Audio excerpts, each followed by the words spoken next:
అందరికీ ఒకటి చూవేస్తున్నా, చూస్తూ ఉండండి.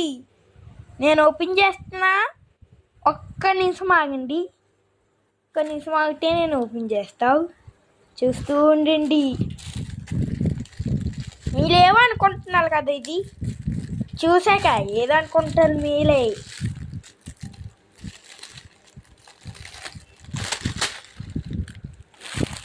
ఓ బిర్యానీ, మీరు తింటే చాలా చాలా బాగుంటుంది. తినాలంటే అదిలోస్తాం ఉండాలి. నేను ఈ బిర్యానీ తింటున్నాను, చూడండి ఎలా